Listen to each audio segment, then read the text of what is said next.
Começa agora Cuca, Gelo e Podcast na Cabeça. Vamos bater um papo legal. Bem-vindo a um lugar onde mentes brilham. Histórias de superação e sucesso. A apresentação Clóvis Rodrigues e Evelyn Miller. Aê! Vocês achavam que ia entrar o Clóvis e a Evelyn, né? Mas hoje é um dia diferente. E eu quero convidar você, que está aqui acompanhando no meu canal, a conhecer o Clóvis e a Evelyn. E eu convidei eles para eu ser o entrevistado, porque tem muita gente que me segue, que me acompanha há tantos anos e não sabe algumas coisas a respeito, não sei, da minha vida ou coisas, enfim, um monte de coisa que a gente vai bater papo aqui hoje. E eu já quero apresentar para vocês, então, o Clóvis e a Evelyn. Muito obrigado por aceitarem o convite e ter essa troca aqui hoje. Boa noite, Márcio. Eu que agradeço esse bate-papo que nós vamos ter agora. E agora fazendo esse bate-papo bem bolado, tanto no teu canal, que você cedeu esse canal, que nós tivemos um problema técnico no Cuca, Gelo e Podcast na Cabeça. E o Márcio, mais uma vez, a gente quer te agradecer, Márcio. Imagina.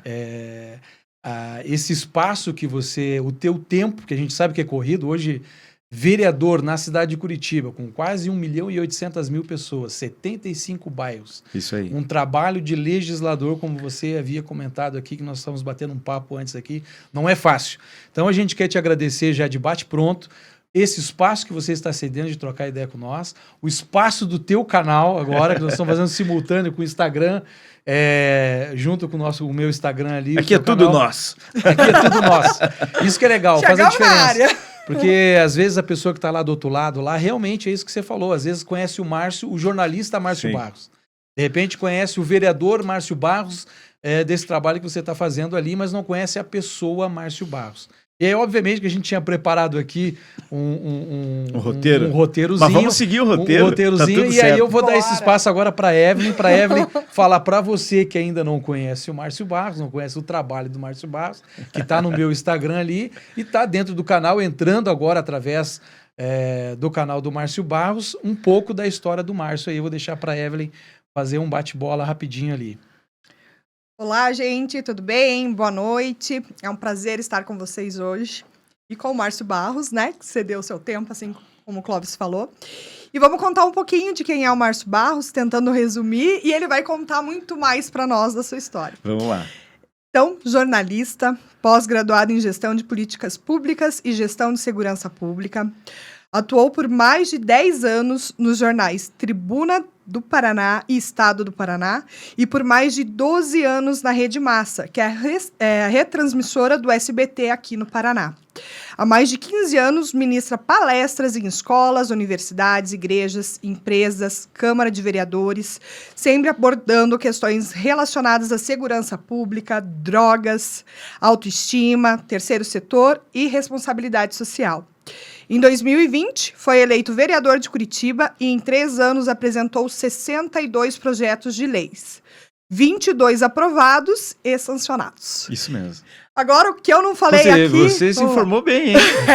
A gente tem que Muito conhecer, bem. que a gente vai conversar. Agora, me conte um pouquinho, Márcio, de como começou. Você é curitibano, daqui mesmo? Sim, eu sou curitibano, tenho 50 anos. A minha base está toda na região do bairro Fazendinha, porque a minha família foi uma das primeiras a morar ali na região, né? Era uma região de chácaras ali, e aí a minha família foi uma das primeiras a comprar os terrenos ali e tal. Eu nasci ali, cresci ali e vivi ali até boa parte da minha vida, né? Já passei a juventude ali toda, meus amigos são dali, meus filhos moram lá ainda, minha mãe mora na mesma casa, meus pais. Estudei nas escolas ali da região, na Escola Municipal Graciliano Ramos, no Colégio Estadual Avelino Antônio Vieira, e assim por diante. Então, a minha base está toda ali na região do Fazendinha e, lógico, nas imediações ali. E é isso, Curitiba eu já viajei para muitos lugares, né, aqui no Brasil e fora, mas Curitiba com certeza é o melhor lugar do mundo. É verdade. Questão de tudo, né? Acho que... Márcio, uma curiosidade que eu acho que todo mundo tem, e a gente obviamente abre o espaço, já estamos dentro do canal do jornalista Márcio Barros e também através do Instagram do Clóvis ali, uma curiosidade que todo mundo tem, essa mística do jornalista, né? Porque a gente sempre vê ali o jornalista, nas pautas, obviamente, com a seriedade que tem, que Sim. que o cargo exige. E também tem essa mística do vereador, do político. Claro. E a gente sabe que hoje que a gente vive num país onde a gente está aí dividido. A política está A desmoralizada. política está desmoralizada. Certo. Então, o objetivo, obviamente, desse bate-papo é justamente entender a questão da vida do Márcio Barros como pessoa física. Sim. Você contou um pouco da tua história aí, você tem filhos, justamente para a gente mostrar para o pessoal que está lá fora, quebrar esse paradigma de que o jornalista entrou na política, Sim. ele é jornalista, ele é político, jornalista. Então, para você falar, ter essa oportunidade de falar um pouco aí com relação do Márcio Barros, pessoa física. Sensacional. Hoje, inclusive, eu rebati lá algumas pessoas na rede social, e sou eu que respondo todas as pessoas na rede social, com relação a isso. Pô, mas o jornalista aproveita da popularidade, mas não tem competência, vejam aí os que estão aí, não sei o quê. Eu queria mostrar que são casos e casos. Assim como tem advogados bons e maus advogados, tem bons jornalistas e maus jornalistas, tem bons políticos e maus políticos. Isso na polícia, na religião, enfim, em todos os lugares. Eu costumo dizer o seguinte, a política está tão demonizada que quando jornalista, até quando eu errava, eu era aplaudido. Como político, até quando eu acerto, eu sou criticado. E tá tudo certo. Por quê? Porque eu estava falando para a Evelyn antes da gente começar aqui que o grande desafio eu tenho 2 grandes desafios diários aqui. Um deles mostrar que é possível fazer política corretamente. Você não precisa se envolver em falcatrua, você não precisa se envolver em corrupção, você não precisa vender a alma para o diabo, você não precisa fazer nada disso. É possível fazer política correta. E a segunda é que o papel da política está nas mãos do eleitor. Assim como a gente fala assim, puxa vida, essa emissora de televisão é ruim, não sei o quê, mas o controle remoto está na sua mão. Você decide assistir ou não. O político, ele não é um ET que se teletransporta para o cargo. Ele é eleito democraticamente e colocado no cargo. Então quando você fala assim, pô, mas aquele cara é um bandido, mas alguém votou nele. Aquele cara é um corrupto, mas alguém votou nele. Então, a gente precisa entender que o papel decisivo está na mão do eleitor. E quando ele deixa para escolher o seu candidato no dia da eleição, ele passa na rua, pega um papelzinho e fala assim, vou votar nesse aqui. Aí começou tudo errado. Ou melhor, terminou tudo errado, né? Porque no último dia não vai ter tempo nem de se identificar. Saber se esse cara defende as mesmas pautas que eu acredito, tem os mesmos valores, defende as coisas que eu acredito que são certas ou erradas. Então, o papel decisivo está na mão do eleitor. Não, e esse ponto é importante que você falou, porque a gente sabe que as pessoas realmente, elas buscam a informação no final. Elas sabem, por exemplo, nós estamos num ano eleitoral. As pessoas têm a oportunidade de entender a quem eu vou votar, em quem vai representar o meu bairro, Sim. quem vai representar a minha rua, quem vai representar a minha cidade. Porque você deixou bem claro aqui. O papel importante do vereador é a questão de legislar. Eu gosto quando eu sou criticado na rede social, mas com fundamento. Então, por exemplo, eu falei assim, mas porque político é tudo vagabundo. Eu falei, opa, uma vírgula. Você se informou, você chegou a dar uma olhada na minha rede social, aonde que eu estive nessa semana, os meus projetos, porque cada projeto é um filho. Cara, para você fazer um projeto, você tem que estudar, conversar com um monte de gente, protocolar e assim por diante. Então, alto lá. Você pode criticar, mas venha criticar com fundamentos. Aí se você me falar assim, olha, esse teu projeto é ruim por isso, isso, isso, me mostra que você leu. Agora você fala assim, vem senso comum, porque todo político é ladrão, porque todo não sei o que. Não, eu já descarto, entendeu? Falei, vem aqui conhecer meus projetos, venha fazer parte aqui, entender um pouco mais de como as coisas funcionam e do que eu faço, porque daí você pode me criticar com propriedade. O que é bacana, a questão das redes sociais hoje em dia, que não tem mais desculpa, não conheço, não sei quem é. Você consegue pesquisar e ir atrás e ter todo um histórico, uma história. Lógico que nem tudo ali pode ser verdade, mas enfim, você tem como ir atrás, né? Com certeza, você hoje não vai todo votar mundo por tem. votar. Claro, hoje todo mundo tem rede social. E isso mudou, inclusive, a forma de se fazer campanha política. E eu uso isso muito no meu dia a dia. Por exemplo, em 2016, eu usei as estratégias baseadas em rede social e fiz 3.200 votos. Fiquei de suplente.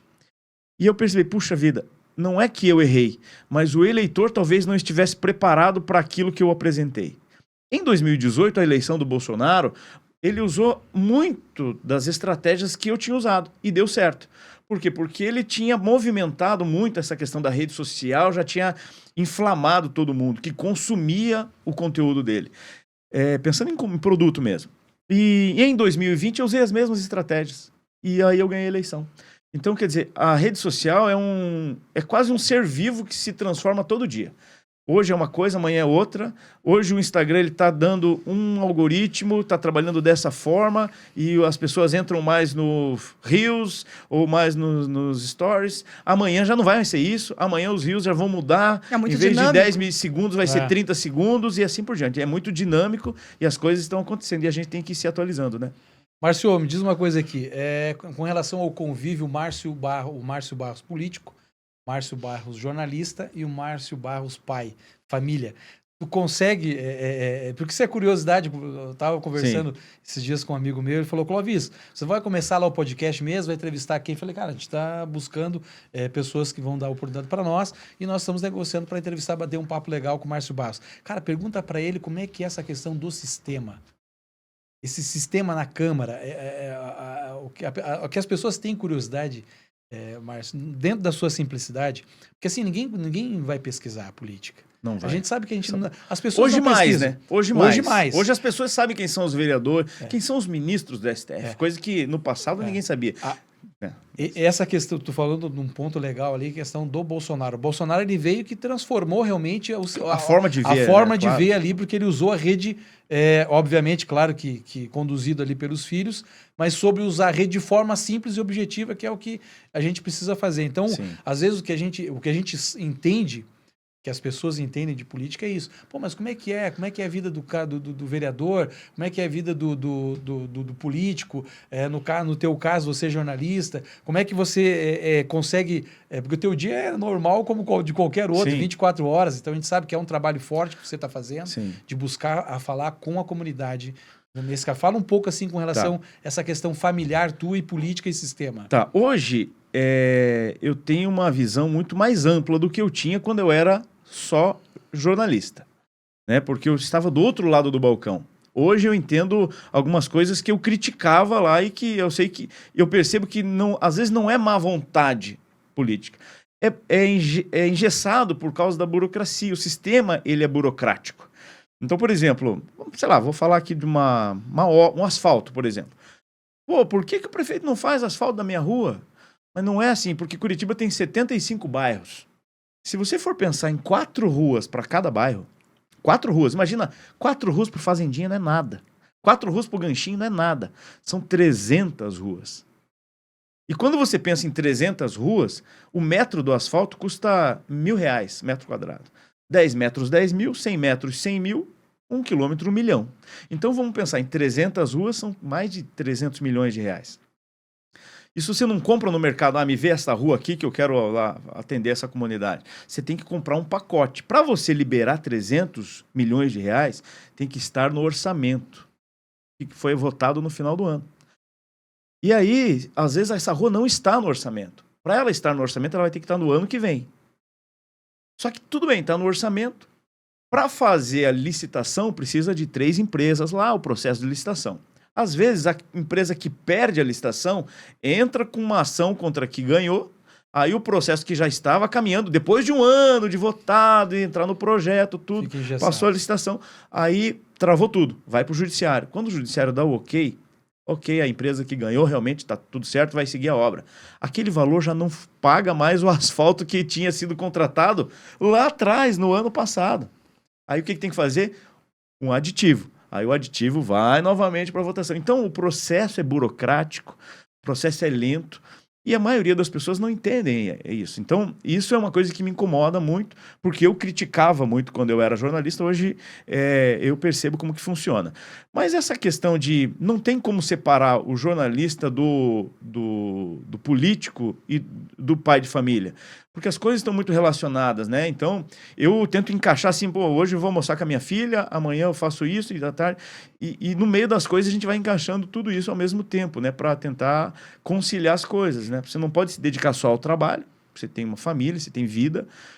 E isso é uma coisa também importante que você perguntou, viu, cara? Porque é o seguinte, eu sou vereador 24 horas. Mas eu descanso também. Eu faço academia, eu preciso fazer meus momentos de lazer, meu momento de família, e nem todo mundo entende. E eu tento ser bem educado e responder todo mundo. Se você me mandar uma mensagem domingo à noite ou domingo de madrugada, pô, Márcio, tô com meu pai no hospital aqui, precisava ver tal coisa, você não consegue tal coisa. Cara, eu atendo, respondo todo mundo. Tem coisa que a gente não consegue, porque é coisa de sistema e tal. Mas na medida do possível, eu sou vereador 24 horas. É isso aí. Esse é o caso que a gente percebe muito, porque a rede social realmente tem um canhão, cara. Ela é uma forma que você tem de trabalhar a favor e contra. E a gente se torna escravo, né? Porque, por exemplo, se você é vendedor das Casas Bahia ou funcionário do Banco Itaú, deu 4 horas da tarde, baixou a porta, acabou, bateu o ponto, você vai para fazer o que você quiser. O vereador não é assim. Então, se eu sair daqui agora e colocar uma bermuda e for andar no parque, falar assim, tá fácil, hein, vereador? O cara não sabe que eu cheguei na Câmara às 7h30 da manhã. Entendeu? Se sábado eu sair para tomar um vinho num restaurante, vereador, tá fácil, hein? Tá bom, hein? Entendeu? É isso. Mas tá tudo certo. Aproveitando esse gancho que você falou aí do horário, realmente as pessoas não entendem. Ela acha que você chegou lá meio-dia. Sim. Mas assim, não tem problema. Nenhum. Não tem problema, até porque as pessoas têm... É isso que a gente quer deixar nesse papo. A gente quer deixar bem claro pro pessoal que tá lá em casa, ou o pessoal que já conhece, mas reforçar. Nós estamos falando em 2 redes agora, nós estamos usando a tua rede. Até se tiver pergunta aí, Thiago, passa pra gente aí.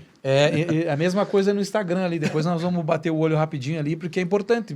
Você que está em casa aí, você quer perguntar e tirar essa dúvida. Mas eu vou fazer esse papel, porque a gente conversa muito com o pessoal também, e a gente precisa estudar o processo como um todo, justamente para te dar a oportunidade de a gente realmente entender, que até você comentou, é legal porque você está permitindo a gente bater esse papo contigo dentro do teu canal, na tua rede, que o pessoal já te conhece. Então, assim, essa dinâmica do político, para que as pessoas entendam com relação ao horário, leis, projeto, isso é importante para o pessoal lá de casa entender, porque ele vai te ver na rua. Sensacional a tua pergunta, porque é o seguinte, cada político tem a sua forma de trabalho. Eu venho da iniciativa privada, sempre trabalhei na iniciativa privada. Isso significa que 8 horas eu tinha que bater o cartão, ou melhor, lá na TV eu entrava às 6. Então não é 6h30, é 6 horas. Porque se eu chegasse às 6h30, eu não entrava ao vivo no programa das 7. Né? Tô pensando assim, mas em qualquer outro lugar é assim. Por que no poder público a gente não tem que seguir regras? Então eu consegui construir dentro do meu gabinete um gabinete técnico. E tem alguns vereadores, por exemplo, outros políticos, que preferem um gabinete mais político. E aí contrata o líder comunitário, porque ele tem um retorno de votos, ele age na comunidade. Contrata um pastor, porque tem a comunidade evangélica, ou a comunidade religiosa que ele lidera. Ou, enfim, é isso. E eu contratei um gabinete, optei em contratar um gabinete técnico. Para você ter ideia, a minha chefe de gabinete, ela foi minha coordenadora na televisão por 12, 13 anos. O Thiago, que está aqui com a gente, ele já era assessor parlamentar na Assembleia Legislativa, já vem com esta bagagem. O meu advogado já era um assessor parlamentar. Enfim, cada um lá do gabinete tem a sua função e veio aqui com missões, com uma missão definida, por ser técnico. Então, a gente criou metas lá dentro do gabinete. Dividiu cada um no seu departamento e é o seguinte, 8 horas tem que estar alguém lá no gabinete. Porque se alguém liga lá 8 horas, quem que não trabalha? É o vereador. Eu liguei 9 horas, lá ninguém atendeu o telefone. Ou, ao contrário, 6 horas da tarde. Tem que ter alguém até às 6. Nem que seja o estagiário. Mas ele tem que estar lá. Porque se alguém liga, se qualquer coisa que aconteça, que aconteça lá e tenha que estar alguém no gabinete, tem alguém lá para resolver. Abre o sistema aí, responde isso, vota aquilo e tal. Então a gente segue essas regras. A gente segue regrinhas assim. E como o meu gabinete é técnico, a gente consegue trabalhar bastante a questão de projetos, a gente dá resultados.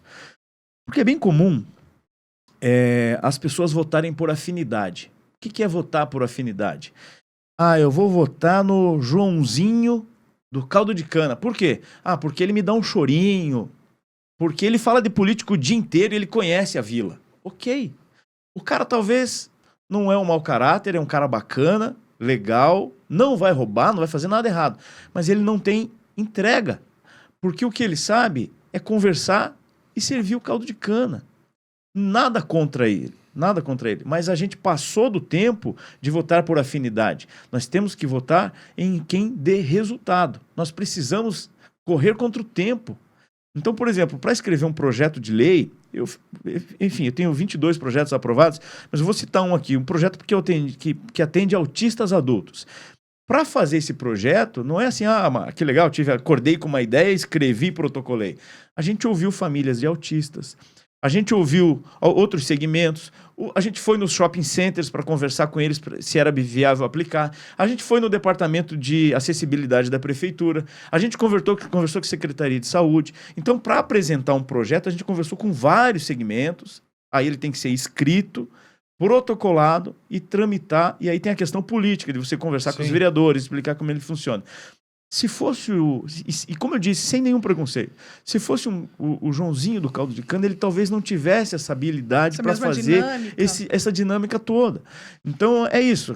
Como eu disse para você, o processo de ser vereador, ele é mais do que simplesmente ser popular e estar ali, sabe? É um processo que tem que ter um pouco mais de técnica, né? E de conhecimento. Não deixa de ser uma profissão. Daí a diferença de um gabinete técnico. Né? Porque são pessoas que são aptas para te ajudar, né, a fazer. E além desse projeto, eu vi que você tem outros que, né, que você ganhou prêmios de destaque e tudo mais. Qual que você, digamos assim, que é o teu filho, que você tem orgulho? Pois olha, cada um deles, cada projeto é um carinho diferente, né? Então, é um filho que vai nascer, né? Então eu tenho 22 já aí, né? O meu primeiro projeto de lei aprovado na Câmara Municipal foi bem no comecinho do mandato, foi a lei da xepa da vacina, que foi o primeiro projeto de lei, a primeira xepa da vacina do Brasil, e foi copiado em vários municípios do Brasil inteiro. Porque, explicando rapidinho, então assim, ó, o frasco da vacina, ele vinha com 10 doses. Todo mundo queria, mas ele tinha aquela lista de prioridades. E quando você abria aquele frasco, ele tinha 8 horas para ser aplicado. Então imagina o seguinte, nós estamos aqui, ó, 1, 2, 3, 4, 5, 6. Pô, abriu, aplicou nos 6, sobrou 4, vai jogar fora, ele tem 8 horas de validade. Então a xepa da vacina era pessoas que tinham num cadastro, que moravam próximo daquele posto. A gente ligava, fulano, tá próximo, venha. Não se perdia. Não se perde, não pode perder, não podia perder a vacina. Então, naquele momento, ela foi muito legal. Hoje já, né, tá tudo certo. Então, esse foi o primeiro projeto. Mas, assim, um que eu tenho muita alegria, tem vários aí, né, 3 principalmente são do coração, assim. Mas esse projeto para atender autistas, ele foi um projeto que deu a primeira grande repercussão, assim, que me levou a Brasília, a conversar lá com a ministra Cristina Brito, que assumiu no lugar da Damares e tal. Esse projeto é o seguinte, a partir de alguns amigos que têm um filho autista, adulto, ele, barbadinho assim, visualmente ele não tem nada, porque o autismo é um transtorno intelectual. Em casa ele vai sozinho ao banheiro, faz xixi sentado e tá tudo certo. Fora de casa, ele precisa estar acompanhado. Então, por exemplo, ele vai no shopping, ele não vai no banheiro sozinho. Tem que entrar ele e o pai de mãos dadas. Aí a diferença de pensar no adulto, né? Porque quando se fala em autismo, se pensa em criança autista. Exatamente. Mas o autista envelhece. Então, quando ele entra de mãos dadas com o pai num banheiro e entra no boxinho fechado e ninguém sabe que aquele menino é autista, porque visualmente não dá pra saber, já rola um preconceito. Porque a sociedade não vê pai e filho, vê 2 homens, barbados. Aí já batem na porta, já chamam segurança, tiram foto, jogam um papelzinho. Tem todo um constrangimento, né, pra algo que não tem necessidade. E quando ele tá com a mãe, qual banheiro que vai? Ele entraria no masculino, ela no feminino? Ou melhor, ela no masculino e ele no feminino? Então a gente fez uma adequação do banheiro família, que em Curitiba ele é para crianças até 10 anos, acompanhada dos pais. E, em Curitiba, autistas, adultos e pessoas com deficiência intelectual acompanhada de um responsável.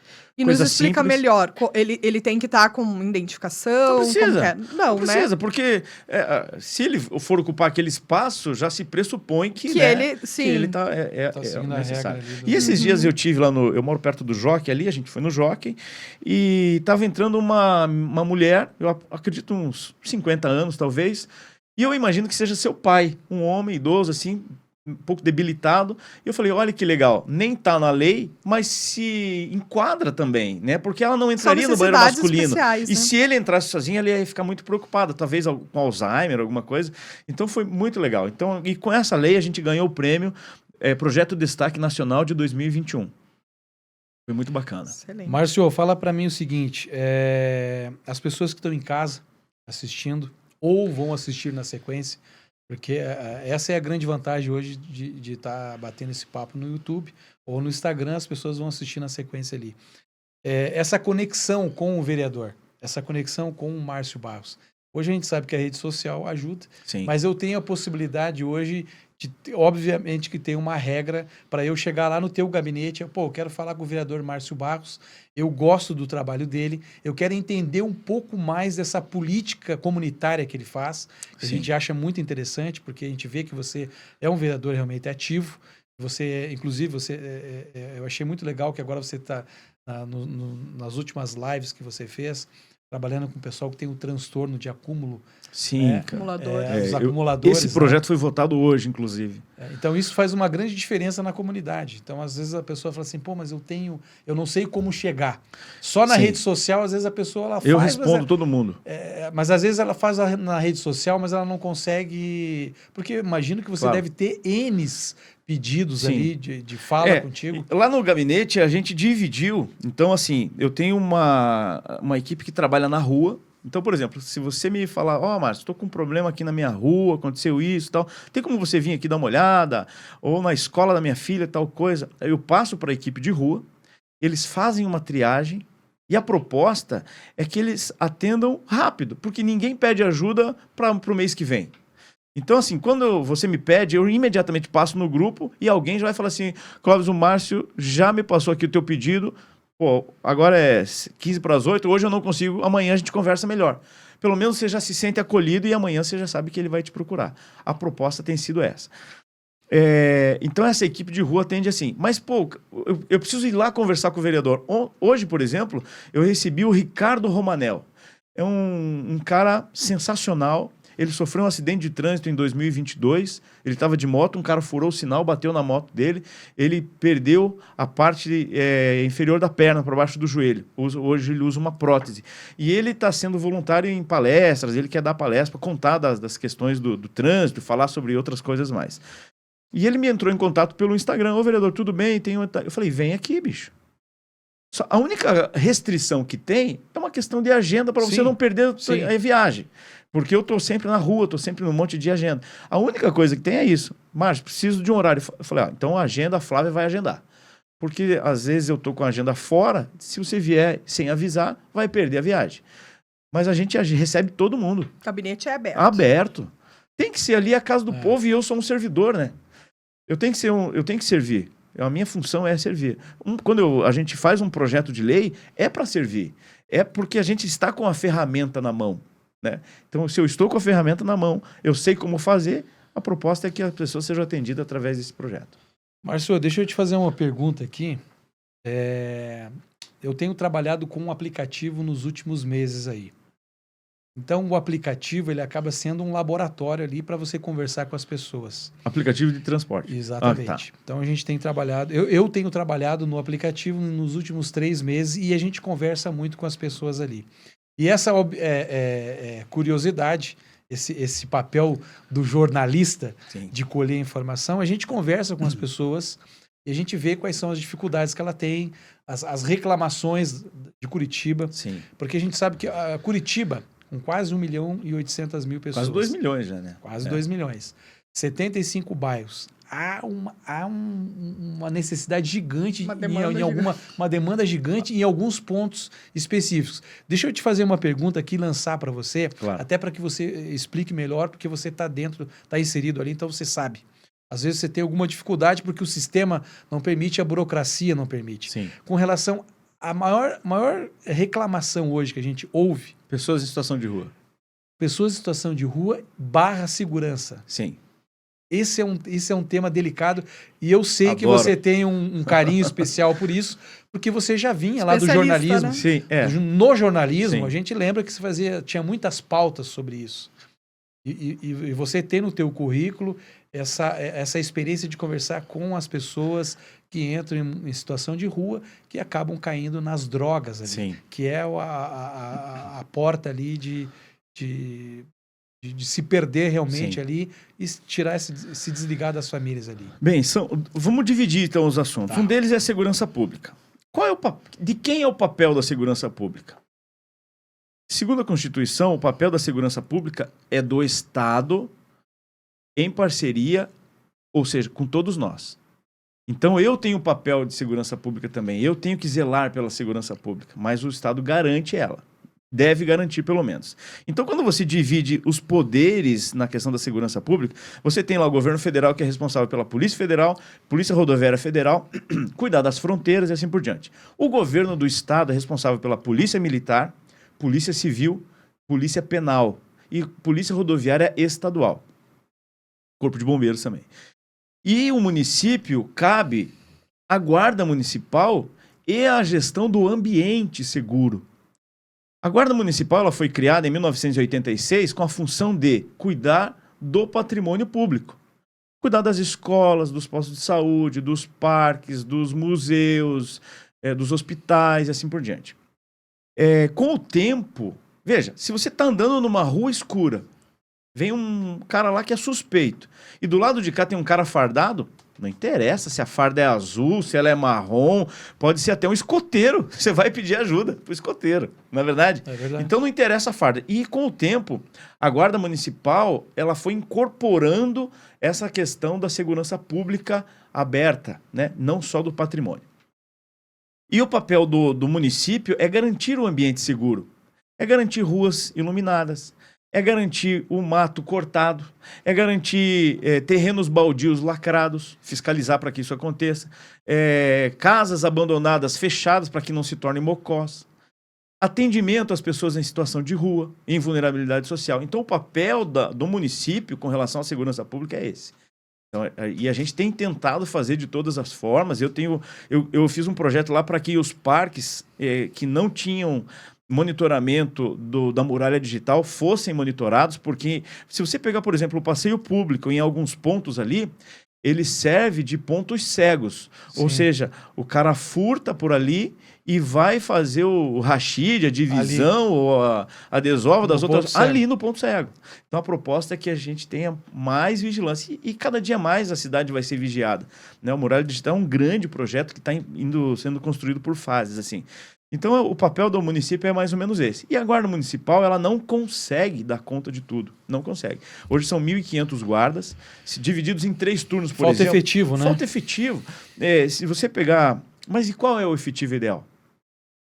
Claro que seria legal você ter um guarda em cada rua. Eu queria ter um ali na porta da minha casa. E se você for falar isso, né? Agora com os ataques que aconteceram nas escolas, todo mundo falou assim, não, tem que ter um guarda em cada escola. São 427 escolas. E o cara que entrou nas escolas não entrou pelo portão. Ele entrou pelos fundos. Você podia ter um canhão de guerra na frente da escola que não ia impedir nada. Tem essa fragilidade, Tem né? a fragilidade, porque são casos diferentes também, né? Se a gente for entrar nesse assunto aí, é um assunto amplo também. Mas a segurança pública é dividida assim. Então, eu sempre digo o seguinte, a população tem que fazer boletim de ocorrência. Porque se não tem boletim de ocorrência, não tem crime. Teve um cara que falou assim, mas todo dia nessa rua aqui, na saída da escola, tem uns caras roubando o celular das pessoas. Eu falei, tem boletim de ocorrência? Eles não fazem porque a polícia não vai atrás. Então não tem crime. Porque a viatura da polícia trabalha com a polícia militar trabalha com geoprocessamento. Se nesta rua aqui tem 3 assaltos com 3 boletins de ocorrência, e nesta outra aqui tem 30 assaltos com nenhum boletim de ocorrência, para onde que a polícia vai? Vai para aquela lá. Entendeu? É geoprocessamento, é simples de entender.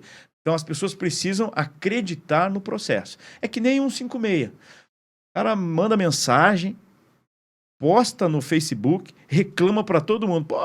Olha o tamanho desse buraco aqui, não sei o quê. Mas não ligou no 156. Não existe uma bola de cristal falando assim, não, hoje eu vou achar aqui os buracos para resolver.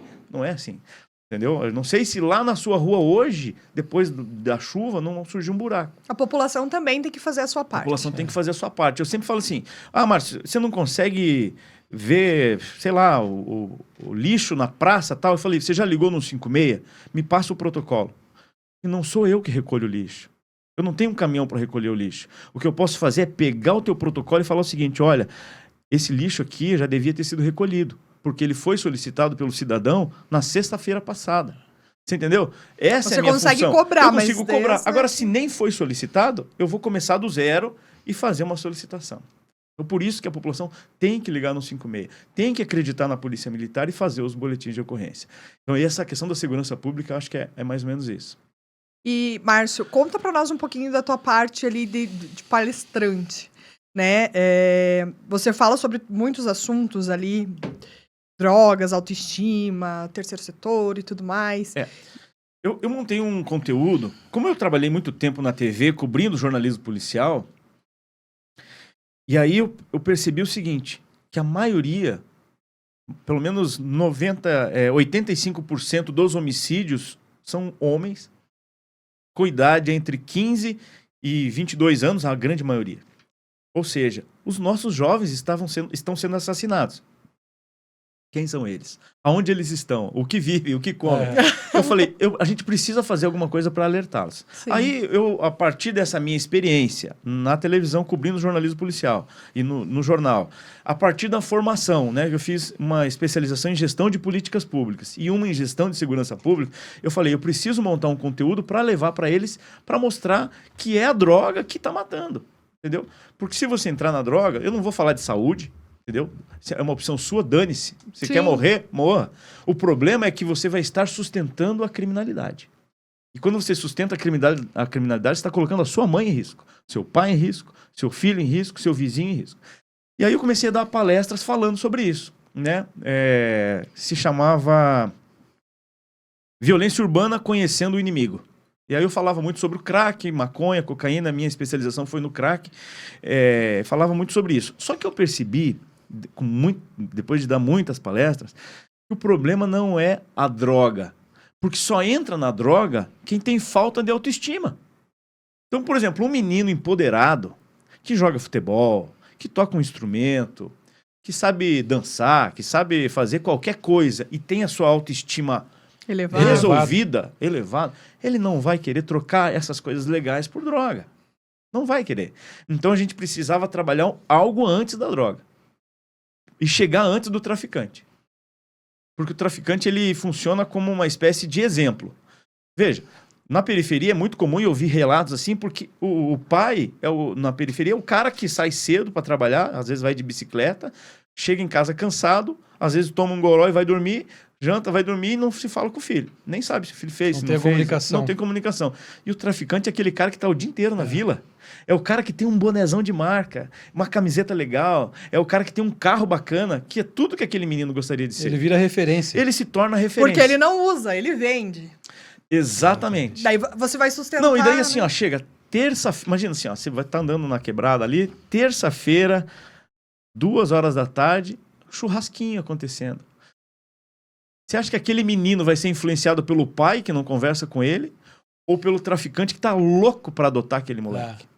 Então é isso. Aí eu comecei a entender que a gente precisava dar um passo antes, atender antes. E aí eu montei um conteúdo chamado Zé ou José. Quem é você? Quem é você? Você é um Zé qualquer ou você é um cara empoderado? Você quer ser só mais um ou você quer ser um doutor? Ou você quer ser... Às vezes não é nem ser doutor, mas ser um cidadão de bem, que vai construir uma família e tal. E isso é muito legal quando você mexe com o brio deles, entendeu? E começa a trazer a identificação para eles. Daí eu vou contando histórias, trazendo a questão da autoestima, trazendo a questão dos números do mercado de trabalho. Eu vou contando histórias de sucesso e tal. E eu levo sempre uma pessoa que eu fiz uma reportagem, que era um ex-morador de rua, que ele conta o que ele viveu na droga nos 20 anos que ele morou na rua. Entendeu? Eu levo ele na palestra. Eu fiz uma matéria com ele há um tempo atrás, quando ele era dependente químico ainda. Depois, por conta da minha reportagem, ele saiu da rua, ele foi resgatado. Depois de 20 anos, recuperou contato com os pais, com os filhos e assim por diante. E eu levo ele na palestra. E é muito impactante. Porque ele conta que ele ganhava... A história é real, né? E a história é real. Ele ganhava 200, 300 reais por dia, cuidando de carro, levando a sacola das mulheres do mercado até o carro. As pessoas têm bom coração e dão. E aí ele pegava aqueles 300 reais, ia lá pra favela, fumava tudo e voltava comendo lixo comida do lixo. Imagine, 200, 300 reais por Pô, dia. dá pro dia Muito pai de família bater o grito todo ganha. dia. Sim. E Mas era um dinheiro jogado fora, dinheiro queimado, jogado né? fora. Daí ele só voltava pra rua ou pro local onde ele morava ali e tal, depois que acabava aquele dinheiro. E aí ele voltava com fome procurando comida na rua. Então é isso. Aí eu comecei a montar esse conteúdo de palestras. Aí foram muitas palestras, muito impactante mesmo. E bem legal. Dá um resultado. Márcio, conta pra nós, agora voltando ali pro lado, né, da política, um pouquinho mais sobre o teu projeto que regulamenta o Pet Friendly. Esse projeto ele é muito legal. Inclusive tem um vídeo meu lá que viralizou, tem muita gente comentando e falando e criticando e outros apoiando, e isso é muito legal. Sempre tem o pró e o contra, né? Sim, Isso mas é que normal. Mas isso é importante que movimenta também. Super legal. Porque o que é o Pet Friendly? Pet Friendly é um movimento que permite que as pessoas andem com os seus pets em locais públicos. Isso é o Pet Friendly. Então tá, beleza. Tô no shopping, entra o cara com o cachorro, com o Golden dele, todo peludão lá. Tem gente que ama, tem gente que odeia. Por ter gente que ama e ter gente que odeia, a gente precisa ter regras. Porque aquele cachorro não pode passar ali todo faceiro do lado do buffet. Mas essas regras já são estabelecidas pela vigilância sanitária. Entendeu? Só que, bom senso, cada um tem a sua régua. Sim. Porque para mim, por exemplo, eu tinha meu cachorro e ele dormia comigo na cama e tá tudo certo. Para algumas pessoas, o lugar de cachorro é lá no fundo do quintal, numa casinha presa na corrente. Então a gente precisava entrar num bom senso. Isso já nem se usa mais, isso inclusive é maus tratos, né? Mas a gente precisava ter regras. Aonde pode ir, por que pode ir, tem que ter focinheira, tem que ter coleira. Aí a gente fez um apanhado, conversamos, mesma coisa, conversamos com os segmentos, conversamos com os shoppings, conversamos com a Sociedade Protetora dos Animais, com a Rede de Proteção Animal, com as protetoras, conversamos com o pessoal dos shopping centers, a gente conversou com um monte de gente até que construímos o projeto, protocolamos e ele tramitou rapidamente e foi aprovado. Então ele diz o seguinte, assim, em linhas gerais, que você pode andar com o animal em qualquer espaço do shopping, exceto praça de alimentação. Na praça de alimentação, o shopping que é pet friendly, ele tem que ter um espaço reservado para que os cães possam entrar com os seus, ou que os donos possam, os tutores possam entrar com os seus animais. E ali naquele espaço tá tudo certo. Fora dali, o cachorro não pode subir no banco que tá lá na coisa, porque veja, vem de novo o bom senso. Bom senso. Entendeu? Se o cachorro faz xixi no banco lá, por exemplo, aí vem outro, senta, às vezes o cara não viu. Não é nenhuma questão de, não, esse cara não limpou. O cara nem viu. Né? Então, assim, a gente criou regras e elas foram estabelecidas e criadas em conjunto, inclusive com a vigilância sanitária, para que isso aconteça. Né? Para que quem gosta tenha os seus direitos, para quem não gosta tenha os seus direitos seja respeitado, e que os animais sejam né? protegidos. E você tem animais de estimação? A gente tem um gato hoje, né? Eu e minha esposa a gente tem um gato. Eu não gostava muito de gato. Eu sempre tinha um distanciamento. Cara, mas é muito legal ter gato. Que bacana. Eu sempre tive cachorro. A gente tem a Chloe, né, amor? Mas eu gosto muito de bicho. Às vezes eu vou fazer alguma visita, eu tô na rua visitando alguma... Ver o cachorro, às vezes o pessoal até me policia. Pô, você tem que dar atenção pro dono também. O pet ele virou um membro da membro, família. né? Virou membro da há muito família. tempo. Não, tanto que a gente vê o mercado pet pensando agora cresceu. Cresceu demais, né? Demais. Márcio, deixa eu te fazer uma pergunta aqui. Aproveitando essa tua experiência do jornalismo, isso facilitou bastante a tua comunicação interna dentro da Câmara. A gente sabe Demais. a gente sabe que não é fácil essa comunicação lá, porque é política 24 horas. Sim. E é política e tem que ser política mesmo. É que as pessoas às vezes têm dificuldade de entender política. Sim. Política a gente faz em casa, política a gente faz na Sim. rua, política a gente faz no shopping. Sim. A gente a todo momento está fazendo política. Nós política somos seres em políticos, casa. né? A diferença é que ali na Câmara é a política partidária. É política Essa é a única partidária. coisa. Essa tua experiência do jornalismo Demais, cara. te facilitou bastante essa comunicação interna lá, porque eu sei que é jogo duro. Demais, demais. Ali você está com... tem muitos vereadores novos que já transitavam na política, então, né?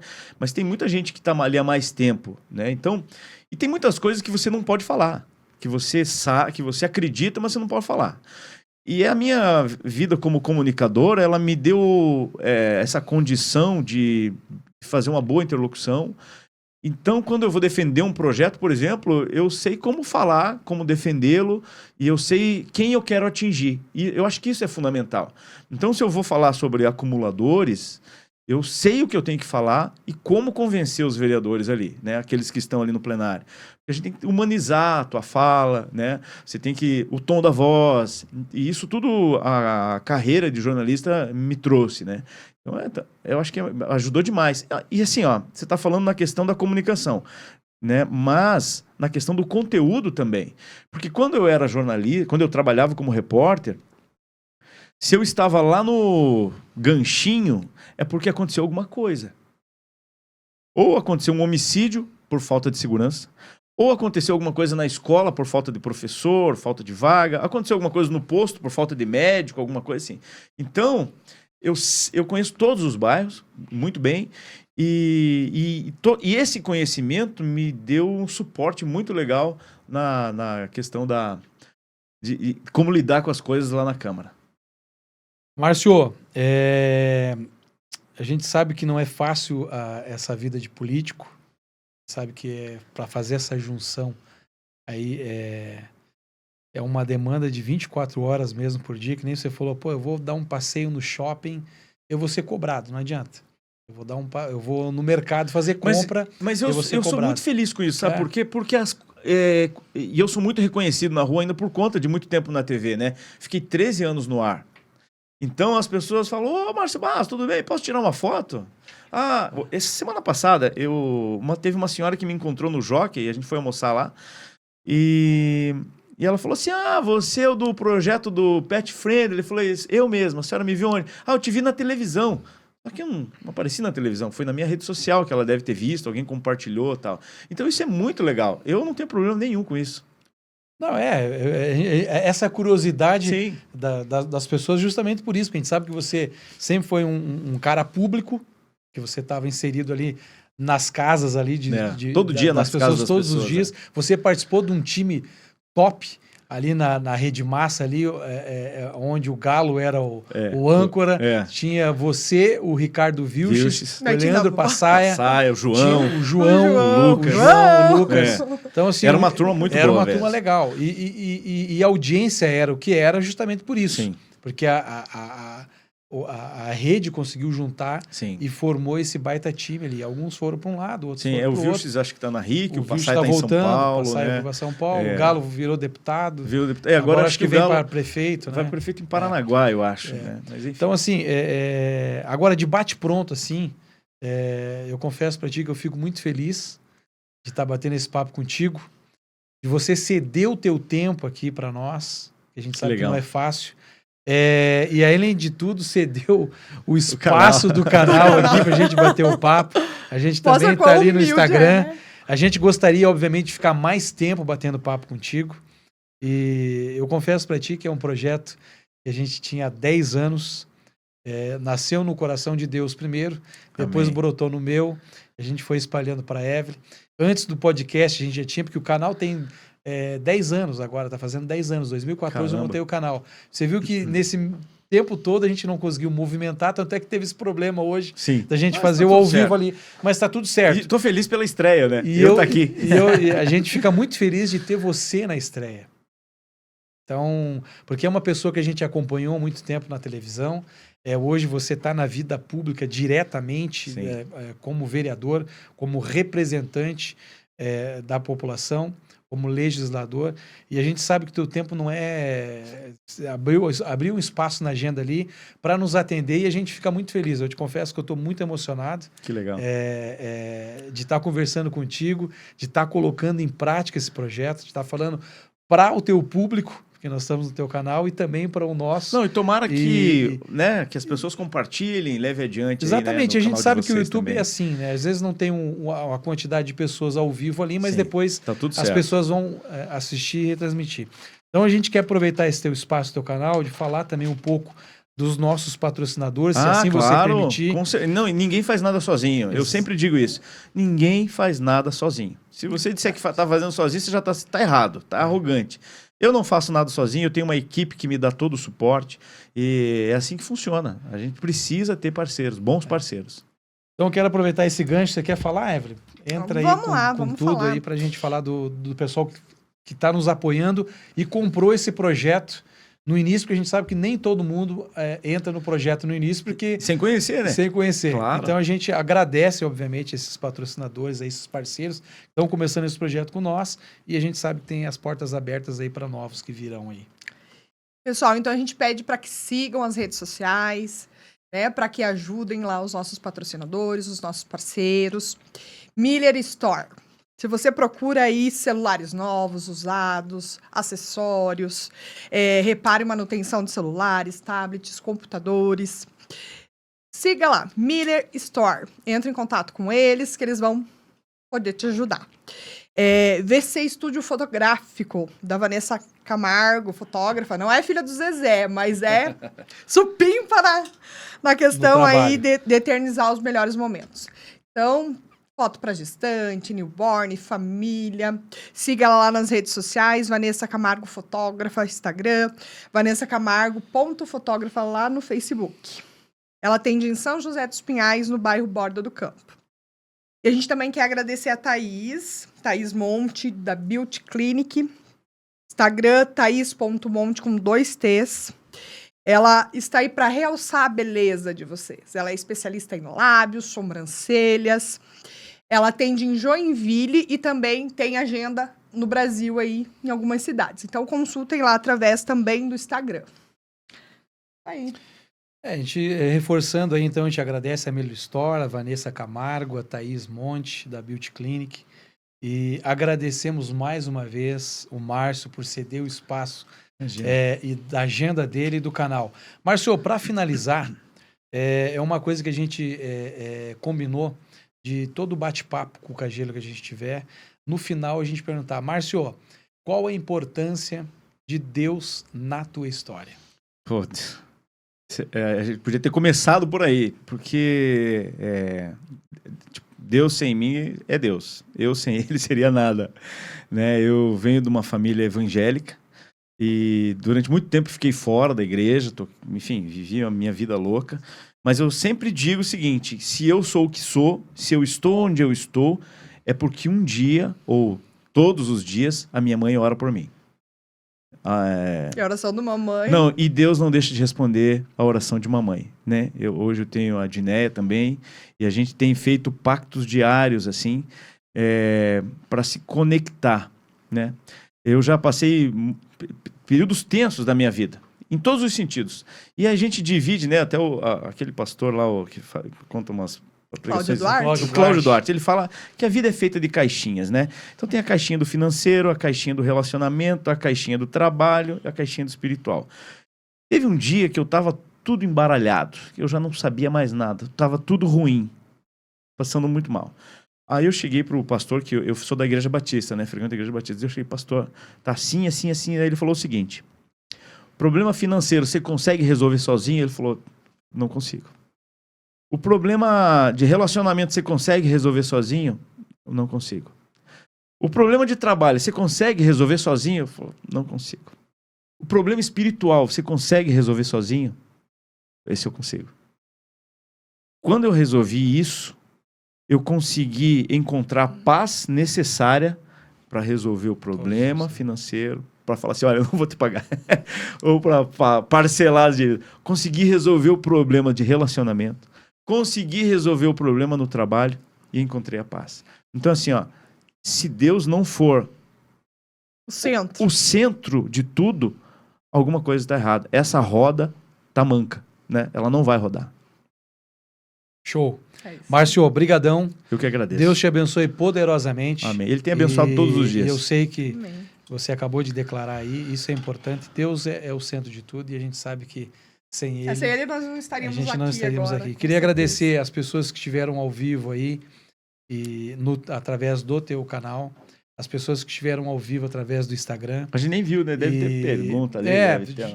Na sequência... Mas a gente marca um próximo vai marcar. Não, com certeza a gente vai marcar. Eu tenho certeza que você vai nos dar a oportunidade de bater esse papo de novo aí.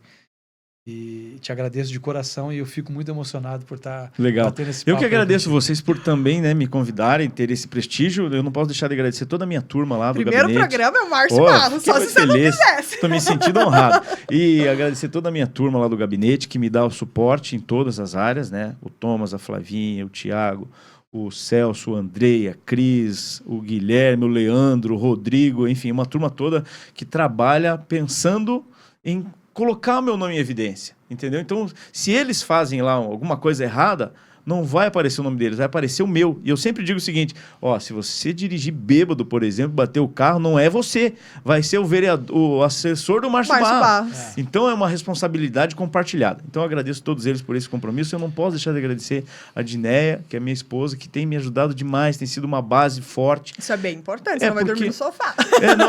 Mas é claro, mas às vezes eu tenho dúvidas. Todo mundo tem dúvidas do dia a dia. E eu falo para ela, puxa vida, o que você acha disso? E um olhar de fora é muito importante. Ela fala, olha, não tá legal. Isso aqui não bate com as coisas que você defende. E eu falo, puxa, é verdade. Vou contra. Não, vou a favor. A gente compartilha, tem que compartilhar essas coisas, né? Então, é isso. Tem uma família que me abençoa todos os dias, meus filhos maravilhosos e assim por diante. Show. Márcio, Obrigado. obrigadão. Deus te abençoe. Obrigado, Valeu. Tamo junto. Tchau, gente. Tchau, tchau.